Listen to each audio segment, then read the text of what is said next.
মাইকা বলবেন মাইকগুলো ঠিক করেন।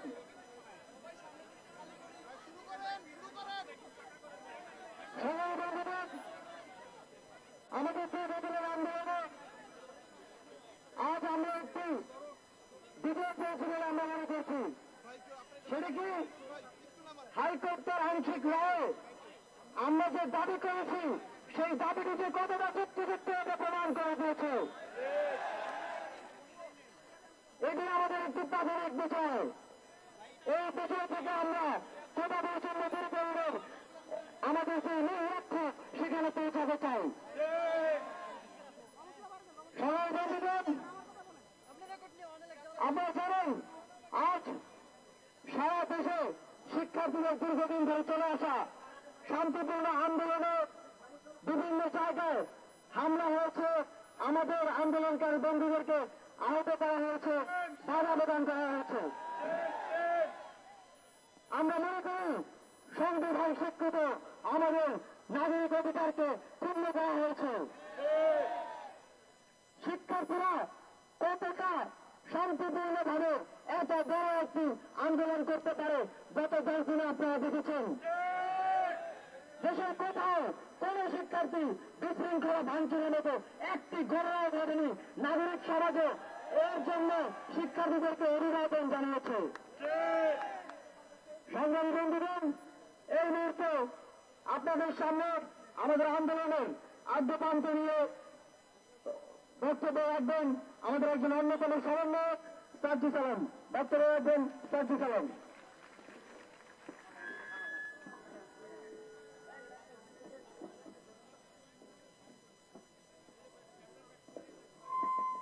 বাংলাদেশের সংগ্রামী বন্ধুরা, সংগ্রামী ছাত্র বন্ধুরা, আমরা 2018 সালে কোটা সংস্কার আন্দোলন করেছিলাম। তখন মাননীয় প্রধানমন্ত্রী সংসদে বলেছিলেন বাংলাদেশের প্রথম ও দ্বিতীয় শ্রেণীর চাকরিতে কোন কোটা থাকবে না, এবং তার সেই কথার ভিত্তিতে একটি পরিপত্র জারির মাধ্যমে বাংলাদেশ থেকে প্রথম ও দ্বিতীয় শ্রেণীর সকল কোটা দূর করা হয়। কিন্তু 2024 সালের 5 জুন মহামান্য হাইকোর্ট সেই পরিপত্রটিকে অবৈধ ঘোষণা করে।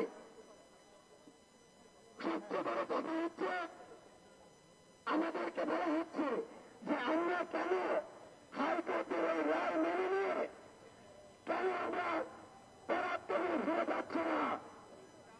আমরা 3টি জায়গা থেকে এই কথাটির সাথে বিবাদ পোষণ করি।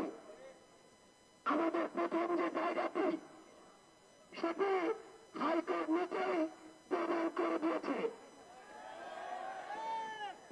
হাইকোর্ট যখন সেই পরিপত্রের দিকে 2024 সালে এসে অবৈধ ঘোষণা করতে পারে, তার মানে ওই পরিপত্রের দিকে অবশ্যই করে ত্রুটি আছে।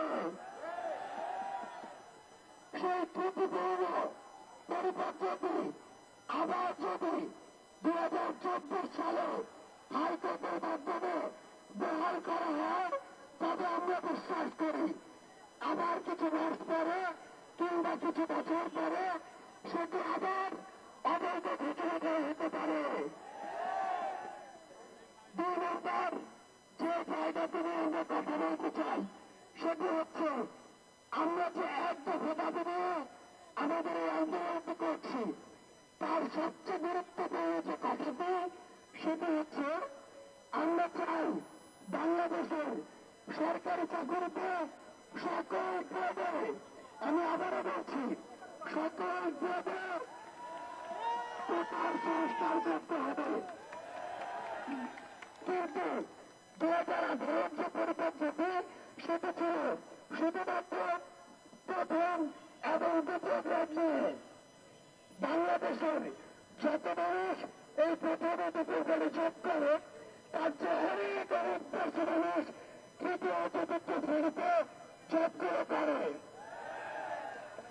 এই যে এত বিশাল একটি জনসংখ্যা, তাদেরকে উপেক্ষা করে কিভাবে বাংলাদেশ এগিয়ে যায়, তাই আমরা বিশ্বাস করি মেধাভিত্তিক স্মার্ট বাংলাদেশ গড়ার জন্য সরকারি চাকরিতে প্রতিটি গ্রেডে এই কোটার সংস্কার করতে হবে।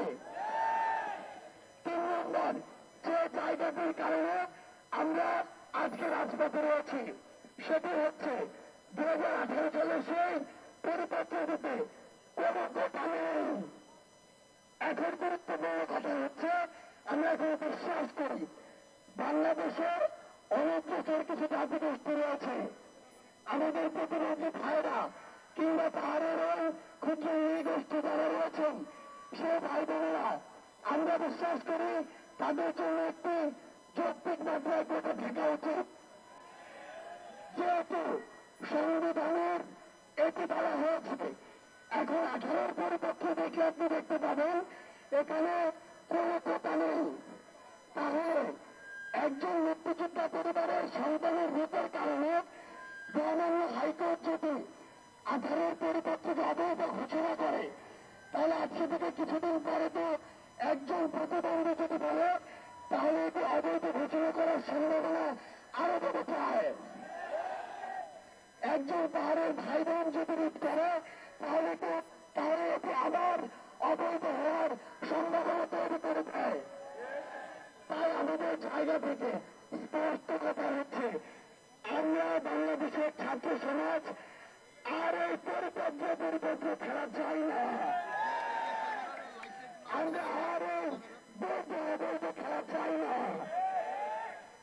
বাংলাদেশের ছাত্র সমাজের কাছে, বাংলাদেশের ছাত্র সমাজের থেকে আমাদের একটি দাবি, আমাদের আইনসভাতে কোটার যৌক্তিক সংস্কার করে বাংলাদেশ থেকে কোটা সমস্যাকে চিরদিনের জন্য দাফন করতে হবে।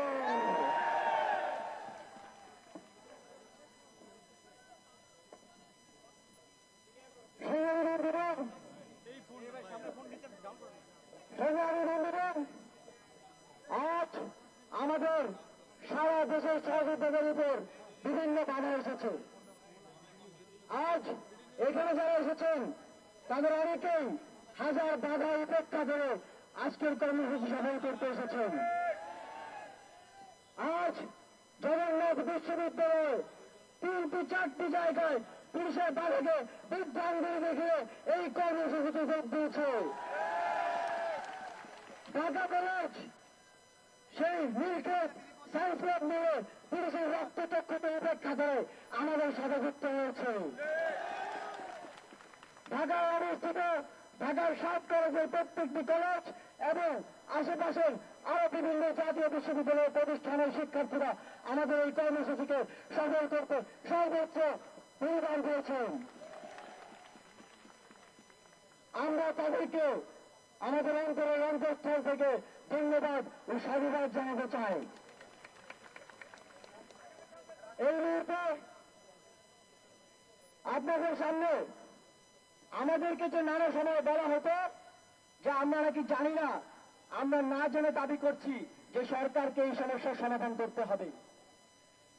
ঠিক এই বিষয়টি নিয়েই পরিষ্কার করবেন এবং বিস্তারিত কথা বলবেন আমাদের আন্দোলনের একজন অন্যতম সমন্বয়ক হাসনাত আব্দুল্লাহ।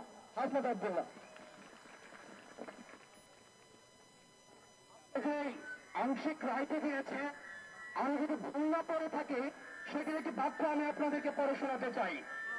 সেখানে স্পষ্টভাবে লেখা হয়েছে, this judgement will not create any bar upon the respondents if they change, if they increase or reduce the ratio of the existing quota system. এবার দেখেন এখানে কিন্তু স্পষ্টভাবে বলা হয়েছে,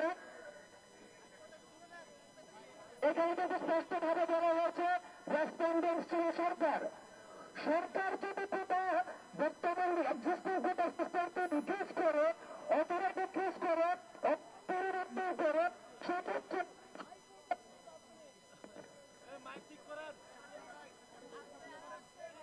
সেক্ষেত্রে হয়তো এটাকে বাড়াবেন। আমরা এখন স্পষ্ট করতে চাই, যারা তাদের আমাদের আন্দোলনকে বিতর্ক করতে চেয়েছেন তারা কি উদ্দেশ্য ছিল তাদের? যারা শিক্ষার্থীদের মূলত উদ্দেশ্যে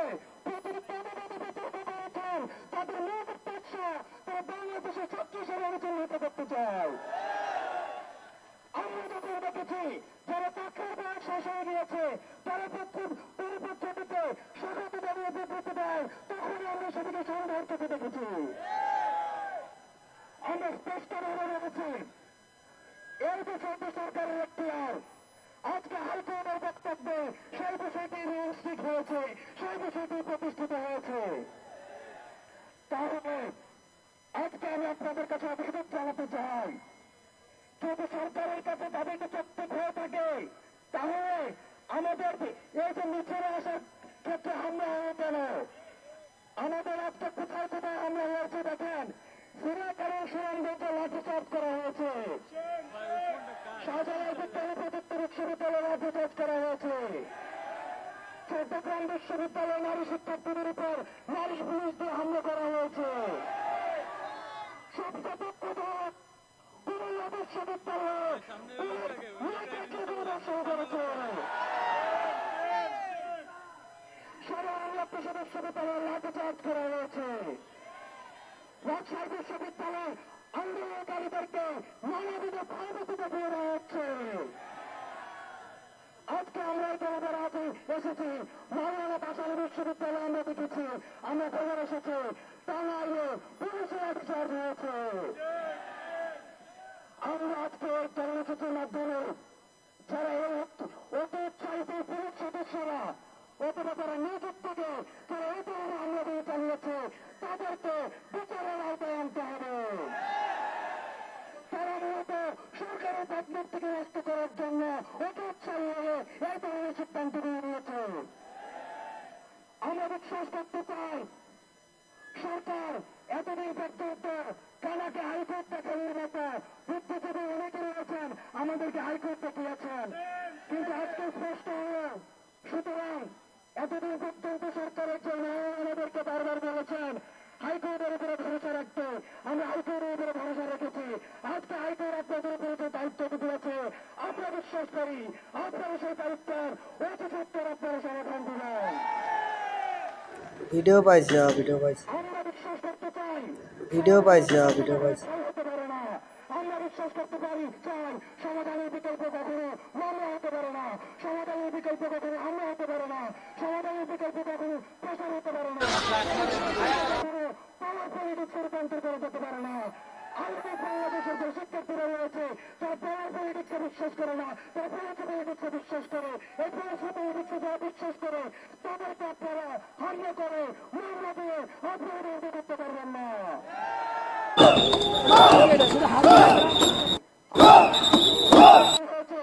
আমাদের সাংবাদিকদের সাথে সম্পর্ক গণমাধ্যম কর্মীরা যারা রয়েছেন তাদের কাছে আমি সবসময় কৃতজ্ঞতা জানিয়েছি, তাদের কাছে আমি সবসময় সহযোগিতা পেয়ে আসছি। কিন্তু আমাদের এই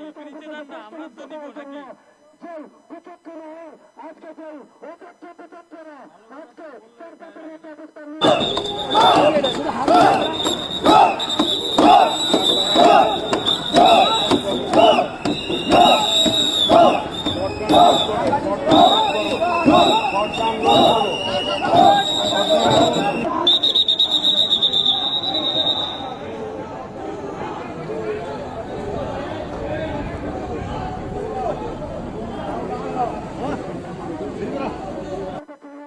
আছে এবং সবসময় থাকবে।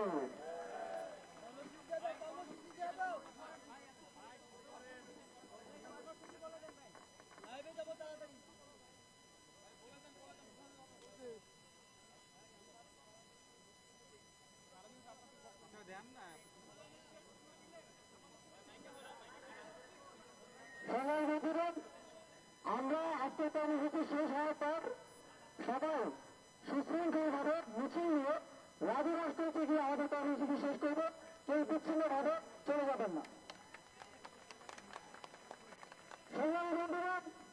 সারা দেশে বিভিন্ন একটি ঘটনা একটি চাপ কুমিল্লা বিশ্ববিদ্যালয়ের যেসব শিক্ষার্থী বন্ধুরা ঢাকা চট্টগ্রাম মহাসড়ক আন্দোলনের প্রথম দিন থেকে অবরোধ করা হচ্ছিল,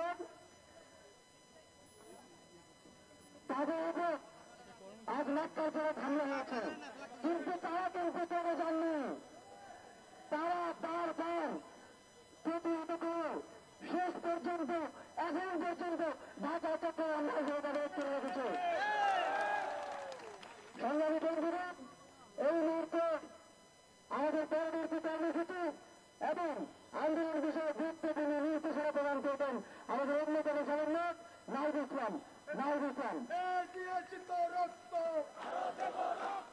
রক্তের বন্যায় কুমিল্লায় হামলা কেন, সারা দেশে হামলা কেন? প্রিয় বন্ধুগণ, প্রথমে সারা দেশে আজকে আমাদের যে পূর্ব ঘোষিত কর্মসূচি, সেই কর্মসূচিতে যেখানে যেখানে হামলা ও বাধা দেওয়া হয়েছে, আমি তার নিন্দা ও প্রতিবাদ জানিয়ে আমার বক্তব্য শুরু করছি। এবং যারা বাধা বিপত্তি পেরিয়ে বিভিন্ন জায়গায় প্রতিরোধ করে তুলেছেন, আজকের কর্মসূচিকে সফল করে নিয়েছেন, তাদেরকে সাধুবাদ জানাচ্ছি। সামনের দিনগুলোতে আমাদের এভাবে ঐক্যবদ্ধভাবে আমাদের মাঠে থাকতে হবে। দু একটি কথা বলতে চাই। আমাদেরকে বারবার বলা হচ্ছে যেটি হাইকোর্টের বিষয়, আদালতের বিষয়, আমরা কেন এখানে রাজপথে আছি। আমাদের সমন্বয় সার্ভিস আলোক স্পষ্ট করেছেন যে আমাদের রাজপথে থাকার কারণ। আমরা প্রথম থেকে বলে আসছি যে কোটা একটা সরকারের ইতির বিষয়। কোন জনগোষ্ঠী কত পার্সেন্ট কোটা থাকবে এটা সরকার সিদ্ধান্ত নেবে। যদি সেখানে সংবিধান পরিপন্থী কিছু হয় তখন আদালত সেখানে হস্তক্ষেপ করতে পারে। 18 পরিবর্তন যেহেতু সংবিধান পরিপন্থী ছিল, হাইকোর্ট গরিবের মা পোলাপান করেছে করার এবং এই সুযোগ কিন্তু 2018 সালে সরকার নিজেই করে দিয়েছিল। আমরা চাই এইবার কোনো ভুল করতে চাই না, কোনো ফাঁদে পা দিতে চাই না। আমরা চাই কোটা সমস্যার চূড়ান্ত সমাধান বাংলাদেশে হতে হবে। আমরা 18 সালে আন্দোলন করেছি, 34 সালে আন্দোলন করছি। আমরা স্পষ্টভাবে বলছি হাইকোর্টের সাথে আমাদের আন্দোলনের কোন ধরনের সম্পর্ক নেই।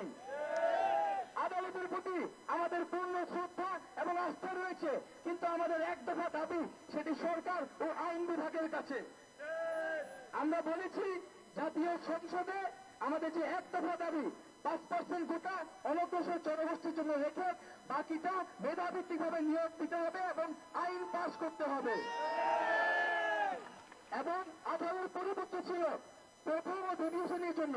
আমরা এখন সকল বেডের কথা বলছি, যেখানে আদালত কোন ধরনের কথা বলতে পারে না, এটি সরকারের এখতিয়ার কেবলমাত্র। কিন্তু আমরা দেখছি এই আন্দোলনের প্রথম থেকেই সরকার এবং দায়িত্বশীল গুরুত্বপূর্ণ ব্যক্তিবর্গ আদালতকে সামনে রেখে টাল বাহানা করছে, আমাদের আন্দোলনের ন্যায্যতা নিয়ে প্রশ্ন তুলছে।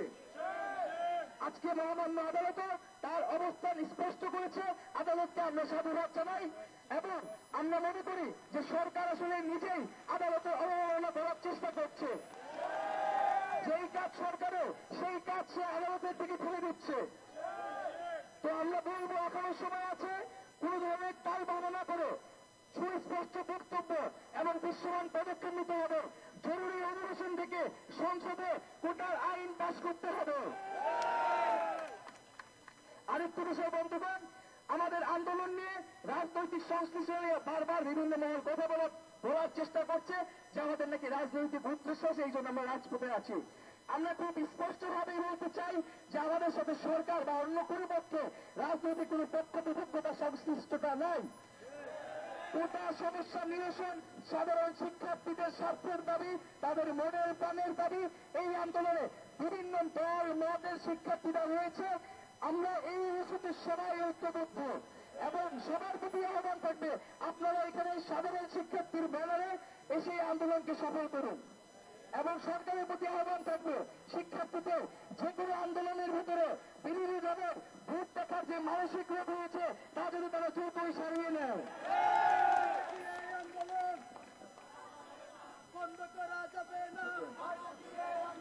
এবং আরেকটি বিষয় যে বারবার বিভিন্ন মিডিয়া এবং নানা প্রোপাগান্ডা সেল ব্যবহার করে এই আন্দোলনকে প্রশ্নবিদ্ধ করার চেষ্টা করা হচ্ছে, জনদুর্ভোগের কথা বলা হচ্ছে।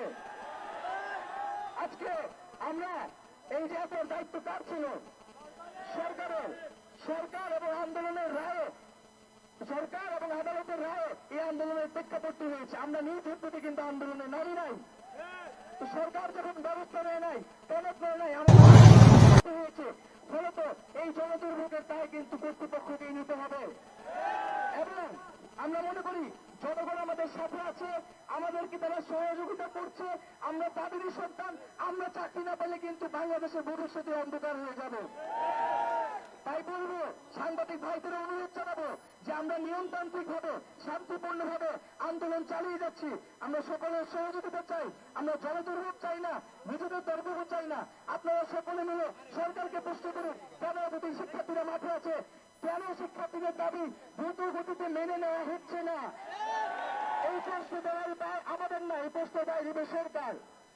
এবং আজকে যেটা হলো যে আমাদের বাধা দেওয়া হলো, ভয় দেখানো হলো, এবং আমরা দেখেছি ঢাকা বিশ্ববিদ্যালয়ের ক্যাম্পাসে বিভিন্ন জায়গা থেকে বাসে করে অছাত্র এনে ক্যাম্পাসে একটা অস্থিতিশীল পরিবেশ তৈরি করার চেষ্টা করা হয়েছে। আমরা স্পষ্টভাবে বলতে চাই যে আমাদের কোন রাজনৈতিক পক্ষ বিপক্ষ এখানে নাই, কিন্তু শিক্ষার্থীদের আন্দোলনে কোনো ধরনের যদি বাধা দেওয়া হয় তাহলে কিন্তু আমরা দেখবো না কে বাধা দিচ্ছে আমাদেরকে। তো বন্ধুগণ, আমি বিশ্ববিদ্যালয় প্রশাসনের কাছে আহ্বান জানাবো, বিভিন্ন বিশ্ববিদ্যালয় প্রশাসন, শিক্ষার্থীদের নিরাপত্তা দেওয়ার দায়িত্ব কিন্তু আপনাদের।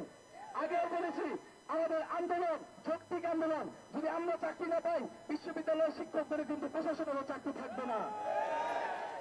বন্ধুগণ, এ পর্যায়ে আমরা আমাদের কর্মসূচি ঘোষণা করব। আগামীকাল আজকে যে আমাদের যে এক দফা কর্মসূচিতে আমাদের আন্দোলন, আমরা চাচ্ছি জরুরি অধিবেশন ডেকে সংসদে এই আইন পাশ করতে হবে, তার এখন তো আমরা রাজপথে থাকবো। এই এক দফা দাবি সহ সারা দেশে যে হামলা করা হয়েছে, বাধা দেওয়া হয়েছে, এবং যারা বাধা দিয়েছে তাদের বিচারের দাবিতে আগামীকাল বিকাল 4টায় সারা দেশের সকল ক্যাম্পাসে বিক্ষোভ মিছিল ও সমাবেশ অনুষ্ঠিত হবে।